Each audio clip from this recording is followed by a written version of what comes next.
going to teach you a little bit about St. Patrick today. Oh, yeah. This is St. Patrick's, I think Friday was today. Actually, St. Patrick's Day was what, Wednesday? Today. Today is Today's my sister's birthday. She's born in St. Patrick's. Oh, yeah? All right. St. Patrick's Day. Well, he was quite a guy, St. Patrick was. Of course, he would turn over in his grave if he was, if the old story, he'd turn over his grave if he had known that the Catholic Church canonized him and made him a saint when he had to fight it so hard during his life. What was becoming the Catholic Church.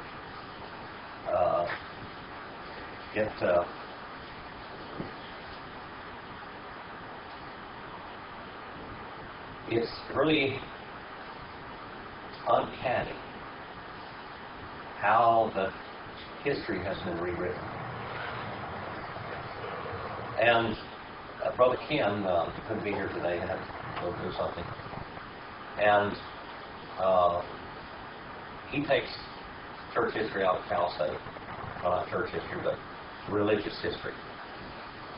And he said they just absolutely just refuse to take anything in the class that would give the Bible any credence at all. And they just skirt around it, and it's just a religious history class like that. He said it's just philosophy. They try to convince people that God doesn't exist. That's what the deal is, even in a class like this. The Catholic Church has rewritten history so much down through the ages. And of course, history is written by historians. The historians are people, aren't they? The story about Patrick is an example of how legends and hearsay, and then the desire to make a famous person part of your sect. The Catholic Church fought, and remember, back when Patrick was living, the Catholic Church had not grown into what it was later at all. What year was it? Now let's see here. I had it written down. I think 300 and he lived between 380 and 500 AD, somewhere between there. Some people will tell you the day he was born, all this kind of stuff, but really they don't know. It was somewhere between 380 and 500, or 480, 380 and 480, or something like that. He's supposed to live a long time. But so many things that were ascribed to him that were just absolutely, some of it was just folklore, and it just didn't, well, kind of like Santa Claus. He was like Santa Claus, okay? To so many, it was legend upon legend upon legend, and somebody would add to it here and add to it there. They say that St. Patrick, according to the Catholic Church, was the one that started the celibacy. That's absolutely not true at all, but that's great. And he started the first diocese. You know, a Catholic Church, they rule in a certain diocese in certain areas. Well, it didn't exist when he was there. They say he started the first monasteries. Monasteries did not exist at all during the lifetime of Patrick at all. So we know that these legends and everything in these legends are just false, because it didn't happen during his time at all. I want to read you some things that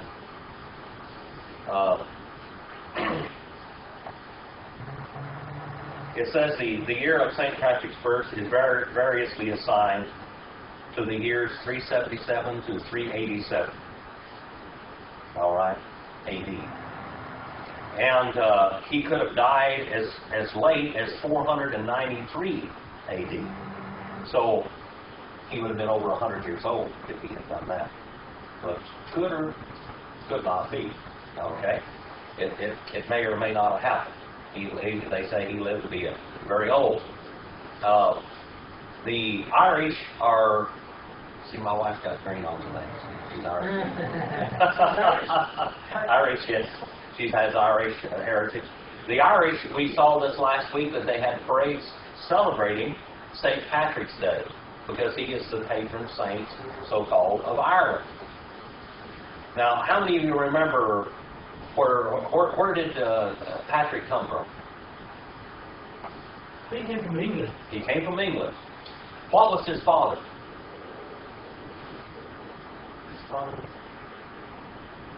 I saw it on TV that. His father was a Baptist deacon. Yeah.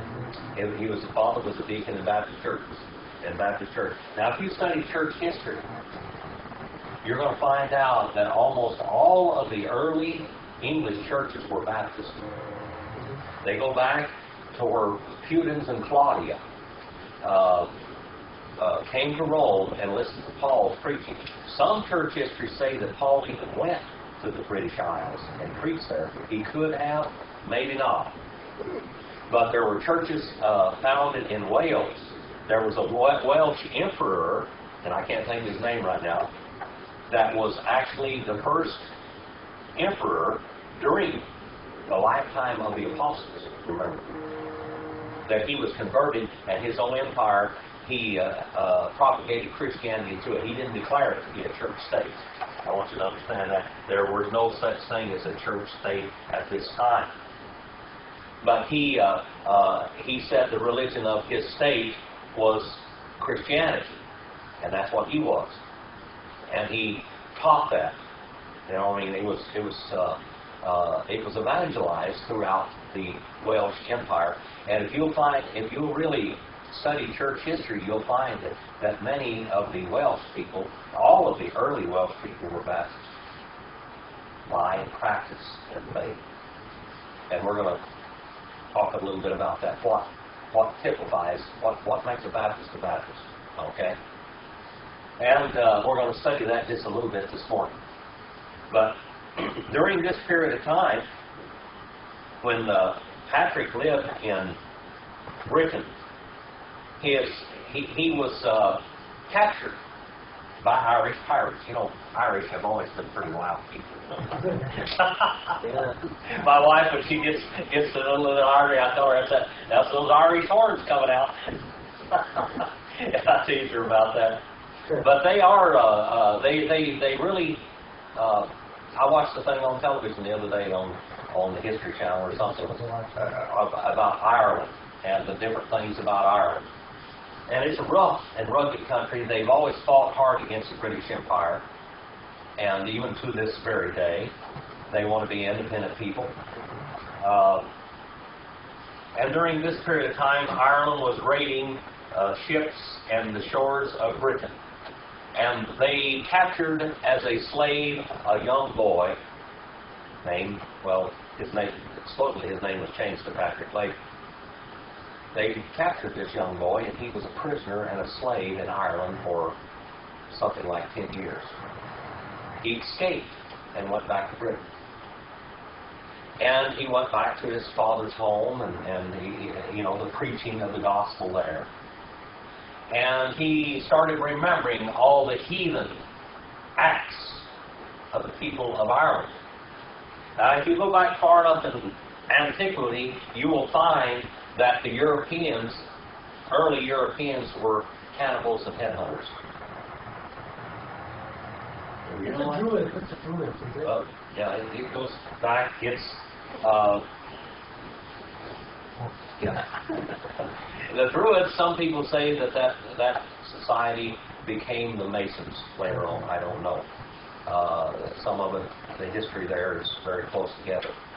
But the early tribes See, they were tribes, families of people. Okay. Yeah, clans. These early clans were like tribes now. They would raid other areas, and they were cannibals and headhunters. And they had something on the History Channel the other day about headhunters. And I didn't leave it on there because Dakota was there at that time, and I didn't want her to she'd have nightmares about this stuff. But I'm sure that it went back and talked about the European, the headhunting and the cannibalism there in Ireland and Britain. Well, Britain changed, but Ireland was still somewhat backward in the ways, and they were basically heathens, okay? And they were raiding the British shores, and Patrick was captured. He was taken into Ireland, and he got loose and went back to Britain, as I said, back to his family home. And as he was listening to the preaching of the gospel there, he had a strong desire, said God put a strong desire on his heart to go back into that land, not as a slave now and a captive, but as a preacher of the gospel. And he did. He went back into Ireland. Some stories say that he baptized well in excess of 120,000 people in his lifetime. He established 365 churches. Okay? Now remember, the embryo of the Church of Rome at this period of time had already started trying to say who could have churches in certain areas. And they were trying, the tentacles of Rome was going out into different areas. Now when Patrick went into Ireland, and they heard about Patrick being in Ireland preaching, they sent letters to him telling him to cease. That he was not preaching by the authority of the Church of Rome. Well, he didn't hear. I mean, he was preaching from his Baptist faith. And of course, now, you have to realize, the Church of Rome did not evolve into the animal that it was in 600 AD. Okay? They didn't believe a lot of the things that they believed later on. That was a slower evolution. Patrick, some of the things that Patrick taught, I don't know if this thing will work at all. Maybe it will. Yep. All right. Patrick taught independent churches.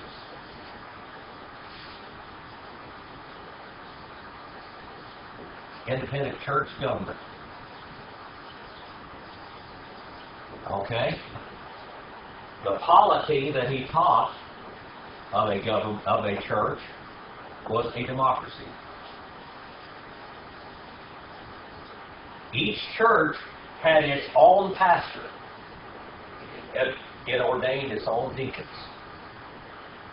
And each church took care of its own business. It was democracy. And by the way, do all Baptist churches believe in this even to this day? This is a Baptist trade. Okay? Now, another thing that he believed, that he taught, he preached hard. He taught in adult baptism. What's Catholic Church do? They baptized children. He believed that a person was to be a believer before he was baptized. And number 3, of course, baptism was what? What form? Immersion. All right. That's where we get our Latin word mergio. All right, immersion. He dipped them. He dipped for baptism. Now, if you go back to just these 3 points that Patrick taught, what would you have to say about it? Was it Catholic? Sound. Sound doctrine. All right. Could the Catholics claim him knowing this? They would condemn it. At least on point 3, for sure. Yeah. Number 4, the Lord's Supper was to be taken in memory of Christ only.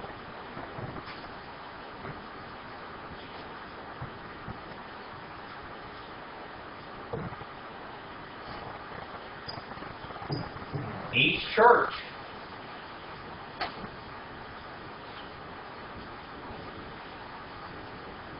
administered the Lord's Supper to its body of believers. All right? Each church. It was a local, independent ordinance. Okay? And by the way, he taught that baptism in no way had anything to do with salvation. That was one of the things that he debated with people about, and with the Church of Rome. He said that baptism didn't have anything to do with your salvation at all. Period. It was not related. That baptism played no part in redemption. It was only in obedience by a believer that was already saved. The Lord's Supper, he said, did not impart any grace to the person that took the Lord's Supper. It was not a mode or a sacramental mode that imparted to you any specific divine grace relating to salvation. Now, on number 4, was Patrick a Catholic? No. Number 5. All right? Yes. Yes. Can I ask you, when did the Catholic Church announce that he was your saint then? I don't. I'd have to go check church history to find out when that was done. Brother Jim, where'd you find out this information? About 20 or 30 books. One of them right here is the Baptist Church Perpetuity by W.A. Gerald. But what I'm giving you is probably a lot of books. Okay. This Patrick, he established 365 churches to tell you about the time that he lived, and then it tells you here that at the time of Patrick, the Romish Church was only in early embryo of what it was to become, which I told you basically the same thing. It said here also that in Patrick's time, he taught and believed that only a church answered to itself, only to Christ, not to any other body. All right? And number 5, that the offices of deacon and pastors were the only offices, ordained offices, in the New Testament church. So what did that say? Did he believe in the Pope? How about archbishops? Cardinals? Any of that? Do you think that he'd make a good pastor? Do you think that any Catholic church would let him preach into their pulpits today? Let's go on down here a little bit more. It says that the Catholic Church said that Pope Celestine sent Patrick to Ireland. No, the only thing that they did was send letters to him to tell him to cease to preach, if you'll study church history. Throughout Patrick's life, he was always independent of Rome. And he kept telling Rome that when they would send letters to him, the church in Rome, and they were trying to gain control over people. When did that actually begin? When did Rome start trying to gain control over the preaching of the gospel in other areas? What year was it when they started doing that? 251 A.D., after the Cornelius innovation debate in Rome. All right? Then they wanted to stop it. And then when was Rome and the state married together? 325 A.D. by Constantine the Great. Okay? So this is after Constantine the Great, and Constantine the Great, but really these places were really independent of the Roman Empire. They were trying to gain power in these areas, and they were fighting off any other religious systems beside their own. So guess what? they're fighting Patrick. Every evidence that we have in church history was only that Patrick was defending his faith to the Church of Rome and asking them to leave him alone and let him preach, let him do what he wanted to do. Now, if Patrick went out as a missionary from the church in England, where he was a member and where his father was a member, if he went out and when he came in here and he established these 365 churches as democratic bodies, 365 of them that he established in Ireland. Think about that. I don't know but one missionary that has had that much effect, and he's a member of the American Baptist Association, and that's Neil Morley. And a lot of the churches that he helped to establish in the Solomon Islands and the chains of the Solomon Islands, there are like 250 churches down there. Now, in China and in different parts of the world, people have gone into these areas and they've tried to establish, really a long time ago, churches. And one mistake that they did, they went in, have you ever heard of the term Rice Christians? When they go into poor areas, they will give them food, like soup kitchens and things. And people will come because they're starving to death. And they come to these areas and they get food, and while they're giving them food, they teach them. How many of you have ever heard of missionaries? We have missionaries, don't we? How about missions? Do you know that the term missions is totally foreign in the Bible? As a mission? You can't find any place in the New Testament where they established a mission. You know what they established? Churches. That's what Patrick did. Neil Morley went down into the Solomon Islands and he established churches. And he taught pastors in those churches to teach their native pastor was taught biblical foundations, and that native pastor found men that would help him in that church, and they ordained them as deacons. And they carried on without the oversight of anybody else. When you get into missions, sometimes it's not much different than Catholicism, is it? Because one church is controlling another church embryo, so to speak. What you're supposed to do is establish churches, not missions. They have, even among the American Baptist Association churches, they're having a problem. They've had this problem for 50 years. When you establish a mission, and they believe in what they call close communion, that only, and this is biblical doctrine, by the way, that only the members of the local New Testament church take the Lord's Supper with that church. Okay?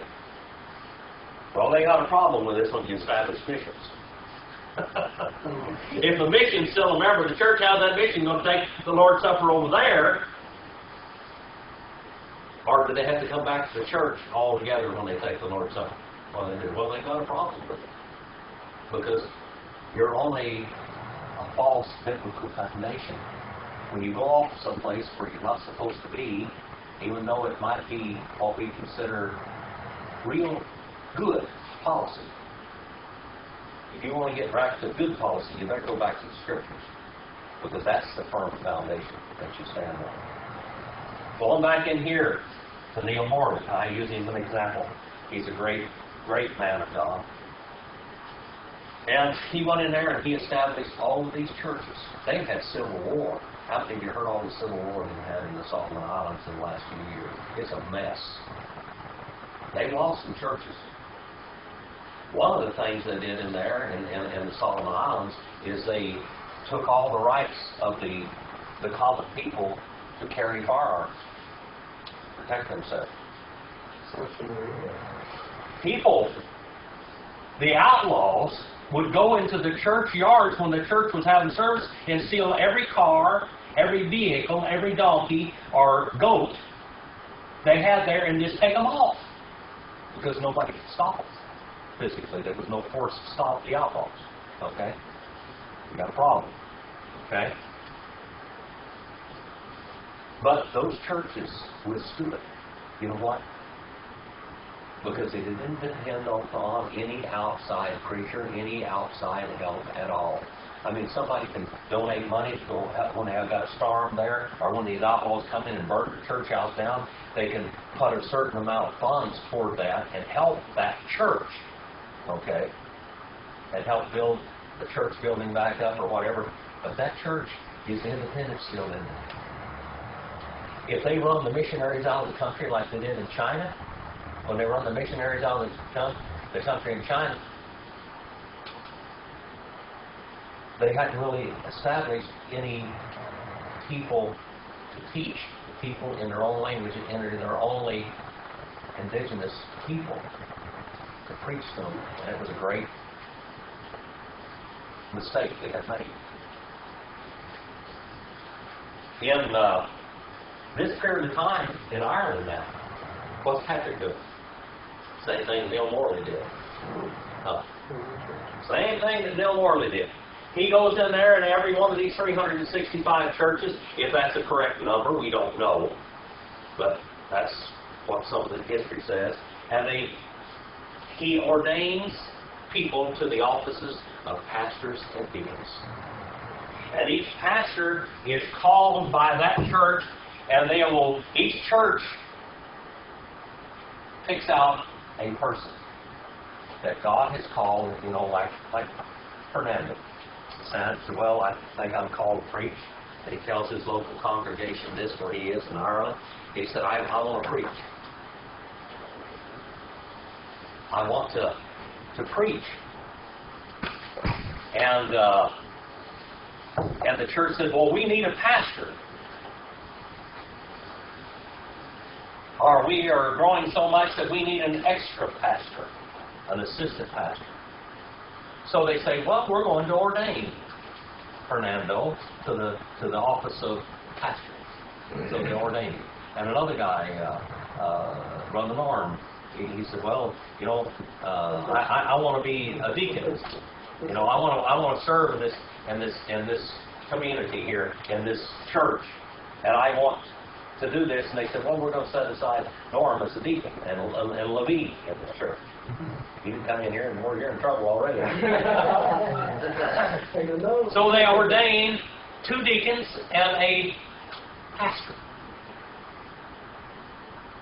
And these are independent of all other churches. Sometimes they would call in, and we find out in ancient times were elders of other churches. And who are the elders, by the way? There's no office of the elder. Did you know that?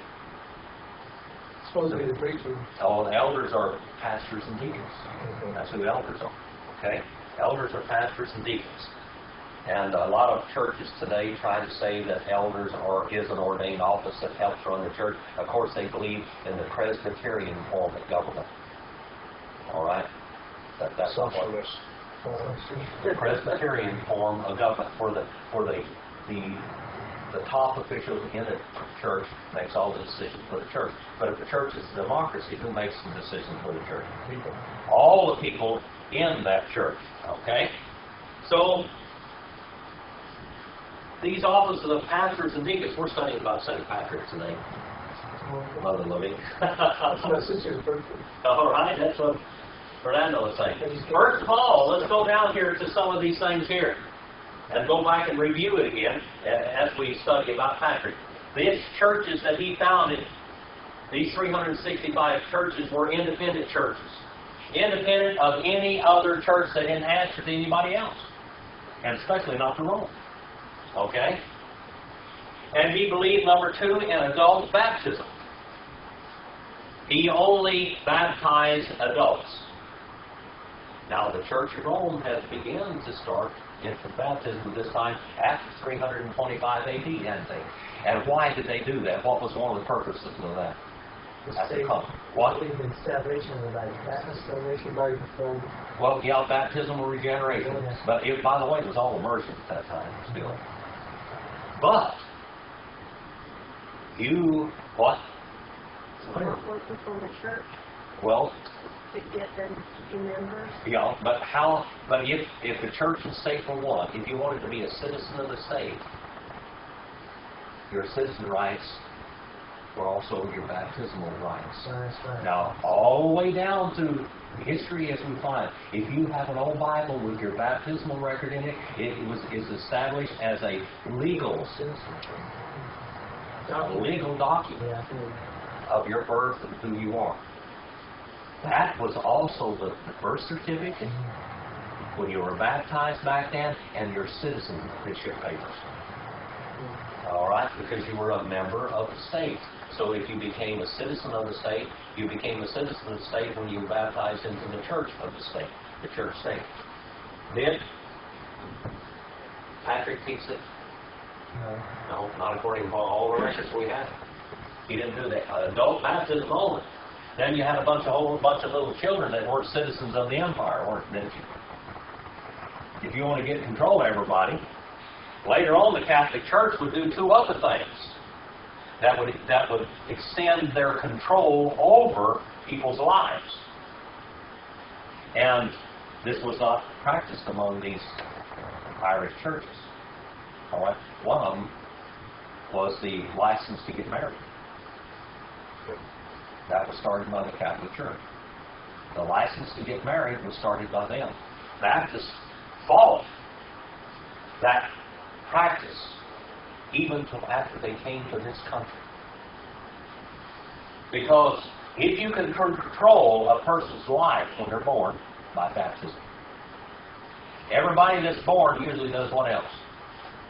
What do you do in life? What were they doing in the days of Noah? Marrying and burying and what? Celebrating. All right? If you can control who is married and who he's married to, and by the way, later on, the Church of Rome would control even the kings who they were married to. And that's what happened in England with Henry VIII. That's why Henry VIII divorced the Catholic Church out of his country and run them out because he wanted divorces.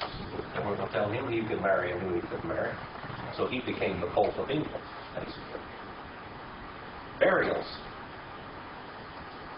Later on, the Catholic Church you'd have to get a license to bury somebody in a churchyard because that's holy ground, so that their bodies would be protected and that they would get to heaven. All right? Marrying and burying and all of these things. Well, did Patrick teach any of these things? Since he didn't teach any of these, so what kind of a person was religiously? What was Patrick? A Baptist. Yeah, sure. He was a Baptist by his practice. Baptism. What did he practice for baptism? Immersion only. Of course, even the Catholic Church was practicing immersion then. They had not started what was called effusion. What is effusion? Something that takes the place of the real act. All right. And the Lord's Supper was not a vehicle of grace, but they were only to practice the Lord's Supper and these independent churches in remembrance of Christ. How many of you learned anything in this little story about Patrick here? All right. Let's go on. Stokes declares, a man by the name of Stokes declares, that prior to A.D. 1112, that there had never been any diocese or episcopacy in existence at all in Ireland. Okay? What is a diocese? Remember what a diocese is? That's a Catholic term. Area. And they said that Patrick started the diocese deal. What is it, Brother North? An area of people. An area? Okay, let's Kern County. That's the diocese, okay, of the Catholic Church. Every priest in Kern County has to answer to a certain man, a certain bishop, or archbishop, okay, and that's called the diocese. This historian Phillips here says that the episcopacy didn't exist at all in Ireland until 1112 A.D. Did Patrick invent that? Oh, when did he live? Remember? He got kind of a wide range. About 385 to 485 or 500 A.D. Okay? Could he have possibly established that practice there? If it didn't exist until 1112 A.D., yeah, that's just a few hundred years later. All right. They say that he started the practice of celibacy. Celibacy. When did that start in the Catholic Church? 1600. It was after 1000 A.D. Could he have possibly started? Yeah. Was it practiced in any of the earlier Irish churches? All right. That couldn't have happened. Were there any monasteries in existence before 1200 A.D.? Not really. They say that he started the monasterial lifestyle also. But it didn't even exist in the world, did it? And since Patrick couldn't live 1,000 years, you think it was in Ireland? Not hardly. It says here in this book that in church government, Patrick was a Baptist. Patrick founded 365 churches and helped to ordain 365 pastors to put in each and every one of those churches. At least 365. He ordained, while in Ireland, over 3,000 pastors and deacons. And yet he wasn't affiliated with the Church of Rome at all, because the Church of Rome was griping about him preaching there. You think that any of these churches that he established were Romish churches? Church history. Church history. This is 300 AD, you think? Yeah. All right. He believed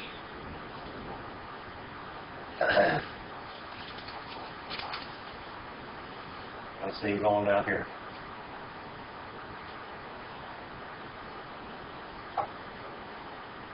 Baptist churches in the early centuries did not believe in creeds. Why? In creeds. Creeds. Now we have a church covenant here, and we do have a statement of belief. But that didn't start in Baptist churches until about 1300 A.D., when they were defending themselves against Rome and saying what they believed. Okay? Creeds.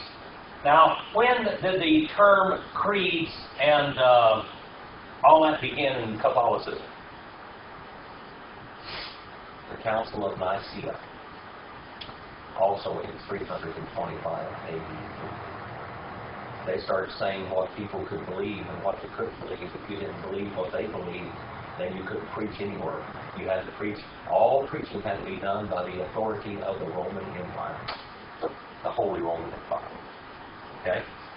It all had to be done. And Patrick would not ascribe to the creeds of the Council of Nicaea.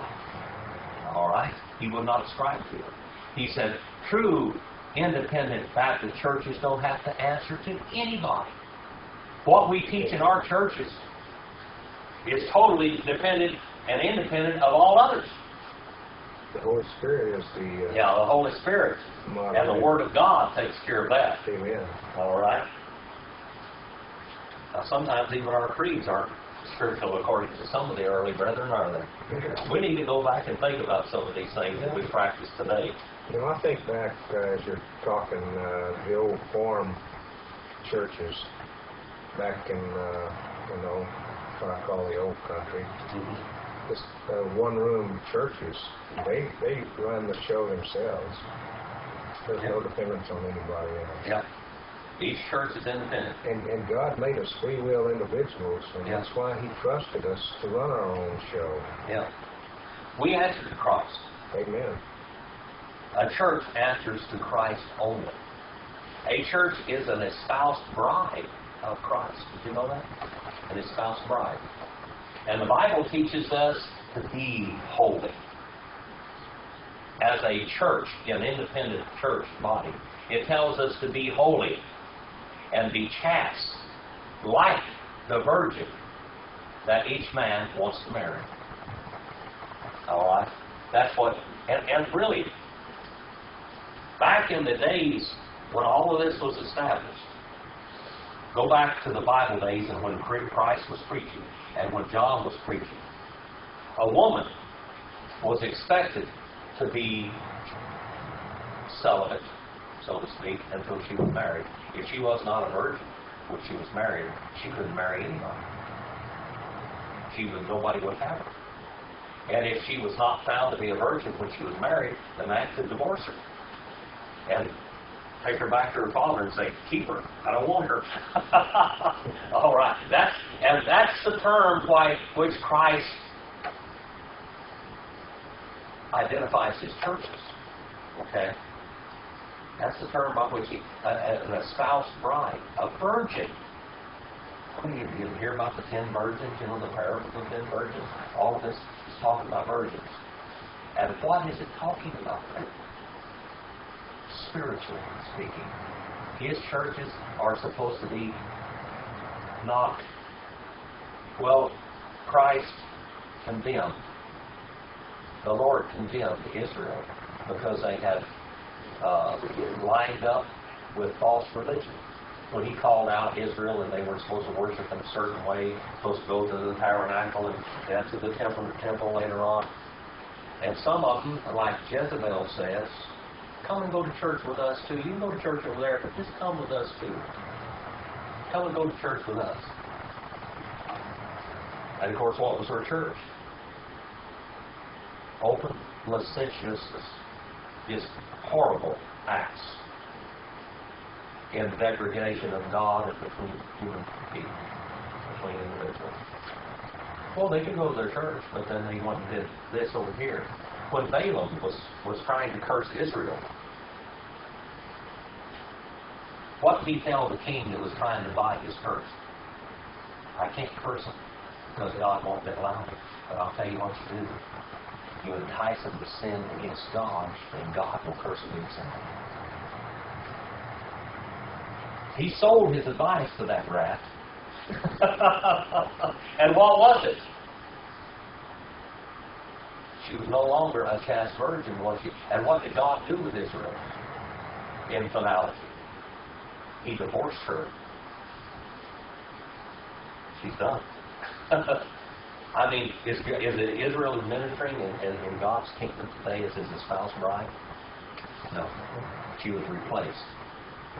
We, as members of New Testament churches, are administrating in God's kingdom as espoused virgins, espoused brides to this day. Brother Levine. Do you think that's the reason why they're having so much turmoil and war and all this because of this, the way it goes way back and so on? Oh, in Ireland? No, I'm not talking about Ireland. I'm talking about Israel. Oh, Israel? Well, it's Abraham's sin. The problem we're having in the world today is Abraham's ungodliness. Ishmael and all of them other kids he had later. That became all of the Arab nations. Just look at it right now. What if Abraham was, you know, he's in the 8th chapter of the Bible. Now Abraham really is he's a giant pillar of faith among mankind because he's in the 8th chapter of the Bible, which is in Hebrews what? The 11th chapter. All right. He is. But did he do some rotten things? How about us after we've been saved? Have we done some pretty stupid things sometimes? I have to just say amen. I mean, we do. We do. I mean, has God had to chastise you? Have your children reaped some of this too? All right? It does. It happens, doesn't it? Let's go back to Abraham now. What if Abraham had done exactly what God told him to do? Would there be an Arab war in the Middle East today? It wouldn't happen, would it? It wouldn't be there. It wouldn't have even, it wouldn't exist today.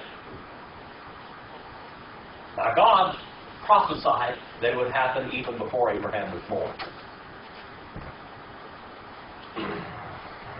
That's the end of our class.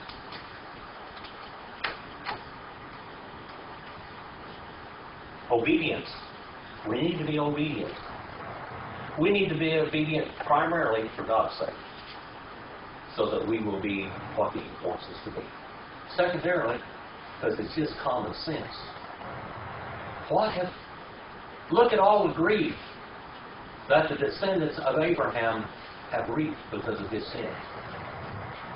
What if he'd have done what God wanted him to do? Apply it to the whole life. It's there. It faces us every day now. Going back again. Patrick believed in independent churches. Democracy.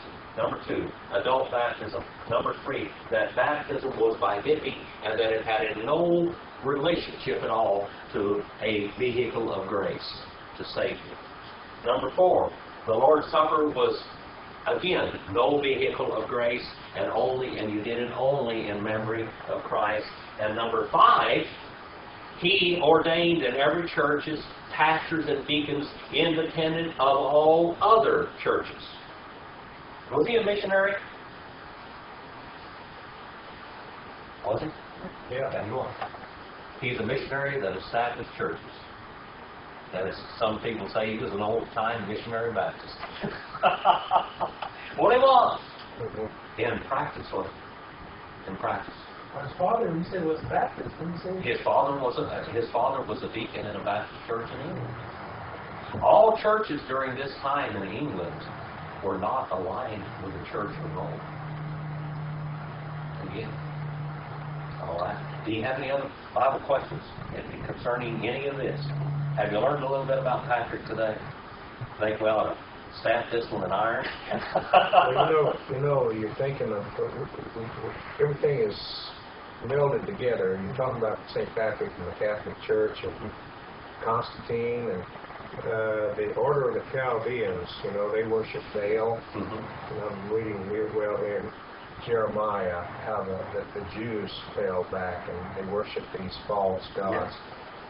Where the worship of Baal came in and said to Christianity, when they were paganizing Christianity, infant baptism. If they can get infant baptism in, they can do away with the necessity of conversion. Well, repentance. And if they get that, well, that's cutting the heart blood out of Christianity. When you get lost people in the church, you've got real problems. Sure. Don't you? It's hard enough to keep them out anyway. Well, isn't it? There are lost people that join churches.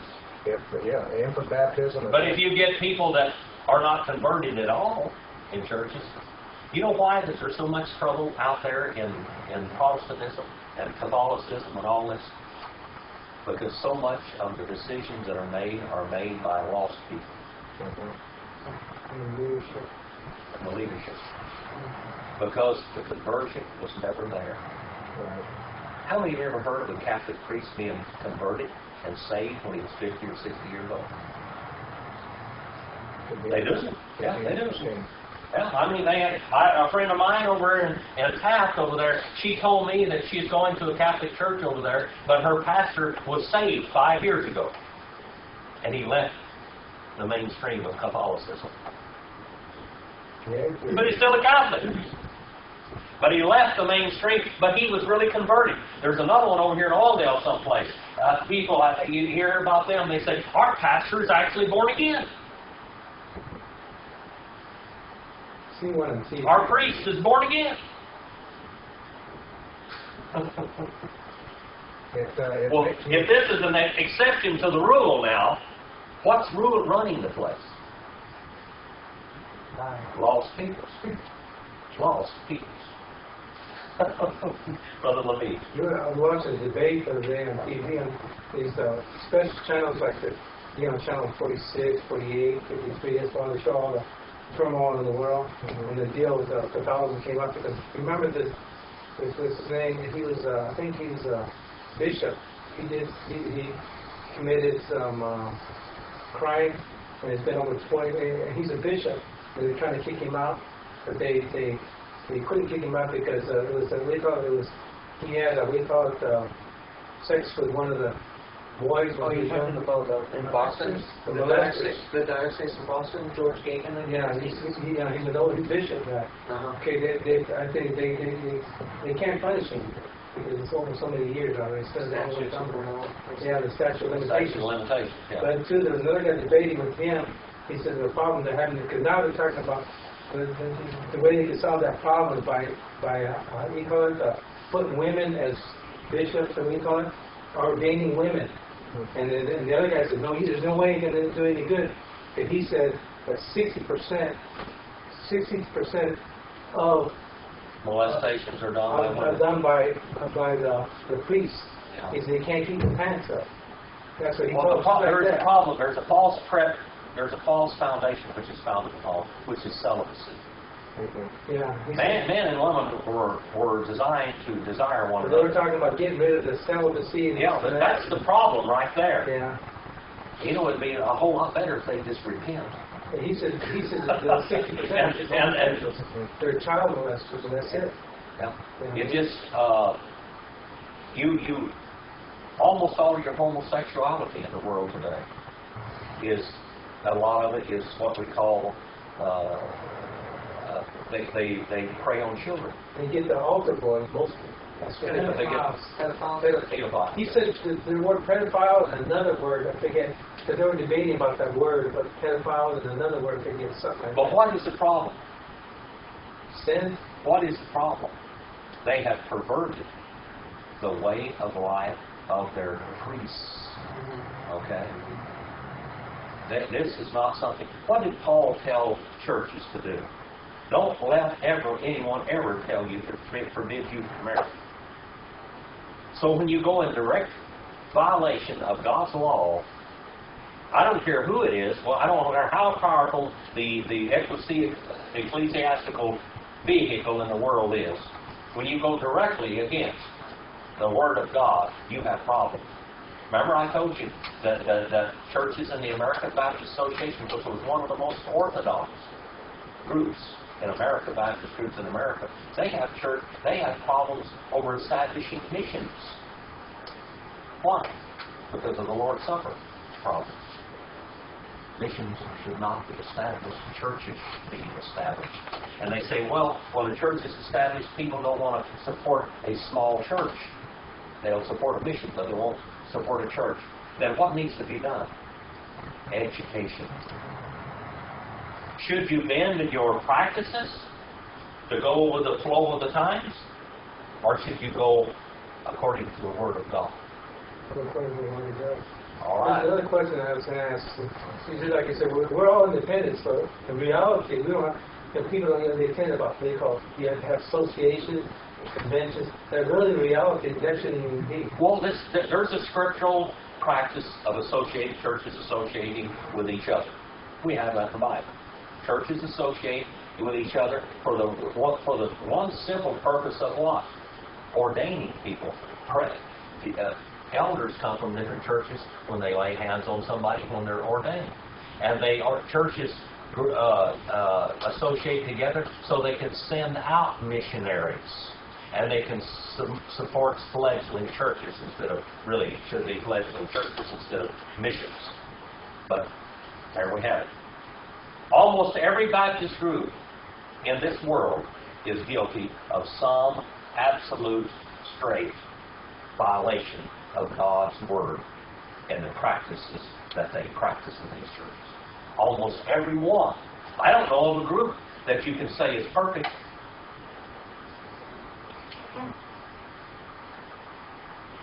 But the idea and the standards that are set in the Word of God is that when you start a school, it answers to a church. Because the education of God's people is dependent and responsible by whom?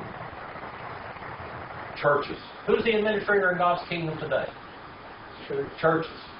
When you start an association school, or when you start a convention school, or whatever you want to do, when you start a school that is outside of the authority of the New Testament church, what do you have? Problems, because they will teach things in that school that will please the rest. But when it is directly answering only to an independent church, you answer to that church, and that church answers to God. Brother Levine. Even in these seminaries, you can go to seminaries. That's what we're talking about. I know. I visit seminaries by the week, just talking to different preachers and whatever. Yeah. They all have different ways of belief. You know what I mean? Post, and all this other stuff. You know, end of the week, or they were debating and stuff with each other. But when you have a school that answers to a church, just let it be. And other churches should help support that. The same way with missions. We ought to establish churches and build the churches up and put pastors in those churches from among those people and make sure they're educated. All right? That's the way to establish it. Did St. Patrick do that? Did he practice all these things that we ought to take a lesson from him even to this very day? Can we learn, could God's churches today take lessons from St. Patrick? And I should just say Patrick. I mean, he's known as St. Patrick, but that's a falsified term too. But can God's people learn a lesson from what he practiced and taught and preached to this day? Absolutely, we ought to today, to this very hour and to this very minute. So, Brother Jim, the Catholic Church invaded Ireland and found a bunch of Baptist churches there, or what? And they decided let's change them all. That's why the war is on. They got a civil war. They got a war going on there. Well, even today, there's a war going on in Ireland between the Protestants and the Catholics. Okay? The Protestants are who? Church of England. Church of England. Who's the Catholics? The Catholic Church. All right. Now, let me explain something here to you. The Pope could stop that war like that. Because he could say, stop right after that. Okay? Mainly in Ireland, the people that are Protestants are Church of England people, basically, or sometimes Presbyterians. Okay? But that is a political war over there. It's not a religious war. I want you to understand that. They want to be shut of England. How many of you how many of you are Irish? Anybody here been part Irish? My wife is. Every instance, you know what they call England? A bunch of incest children. They hate them. They hate the English. I mean, they have been hating the English. They left England. A lot of Irish came over here. You remember the thing this last Friday and of the St. Patrick's Parade? Friday and Saturday they had it in New York and everything. It's by Irish people. Okay? Irish people that came from Ireland to escape persecution. They came over to this country. And most of them are Catholics. All right? They're almost all Catholics. Because they left Ireland protesting England. They wanted to come over here and have some freedom. Okay? Well, is the war there actually ecclesiastical or is it political? The Protestant part of Ireland, so to speak, is the Church of England. The Church of England split from Rome in King Henry VIII's day because not over any doctrinal practices, but simply because he wanted a divorce and he wanted to be pope. All right?